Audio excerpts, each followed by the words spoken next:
રાજ્યમાં આરોગ્ય કર્મીના વહારે આવ્યા બનાસકાંઠા કોંગ્રેસ કિસાન મોરચાના પ્રમુખ ઠાકરસિંહ રબારી। આરોગ્ય કર્મીઓની લડત મામલે ઠાકરસિંહ રબારીનું નિવેદન। કોરોના દરમિયાન આ આરોગ્ય કર્મીઓ યોદ્ધા તરીકે ફરજ બજાવી છે। આરોગ્ય કર્મીઓને ગ્રેડ પે આપો અને ન્યાય આપો ઠાકરસિંહ રબારી।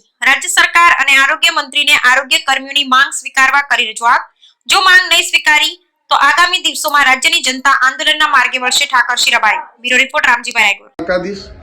ગુજરાત સરકારના માનનીય મુખ્યમંત્રી અને ગુજરાત રાજ્યના આરોગ્ય મંત્રીને વિનંતી કરું છું કે જો તમારામાં સંવેદના જેવી કોઈ ચીજ બચી હોય તો જ્યારે કોરોના કાળ હતો, ભાઈ ભાઈને અડવા તૈયાર હતો, દીકરો બાપને અડવા તૈયાર નહોતો, ત્યારે યોદ્ધાની જેમ બોર્ડર ઉપર સૈનિકો દેશને બચાવે છે, એમાં દેશના નાગરિકોને, ગુજરાતના નાગરિકોને બચાવવા માટે આરોગ્યના કર્મચારીએ પોતાના પરિવારની કે પોતાના જાનની પરવા કર્યા વગર કોરોનાના કપરા સમયમાં પોતાની જાનની બાજી લગાવી અને લોકોના આરોગ્ય માટે સતત ચિંતિત હોય।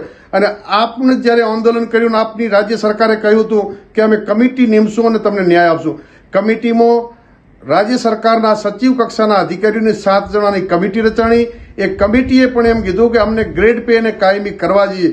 જ્યારે તમને સંવેદના જ ન હોય, હાલના સચિવે એ પ્રશ્ન જ કાઢી નાખ્યો અને છેલ્લા કેટલાય દિવસથી સંઘર્ષો યુવાનો અને આરોગ્ય વિભાગની કર્મચારી દીકરીઓ પોતાના વાલ સોયા બાળકોને કેડમાં લઈને ઘૂમતા હોય ત્યારે તમારું હૃદય ધ્રુજી ઉઠવું પડે। તમને જનરલ ડાયરથી વધારે શું કહેવાય કે તમે અત્યારે એ કર્મચારીઓને છૂટા કરવાની નોટિસો આપો છો। એટલે મહેરબાની કરીને આરોગ્ય વિભાગના કર્મચારીઓ એ લોકોના માટે, દર્દીઓને બચાવવા માટેની કામગીરી કરી રહ્યા છે। ત્યારે તમારામાં માનવતા બચી હોય તો આ કર્મચારીઓને તાત્કાલિક ગ્રેડ પે આપી એમને ન્યાય આપી અને એને રજળતા મૂકવાનું, નોકરીમાંથી કાઢવાનું બંધ કરો।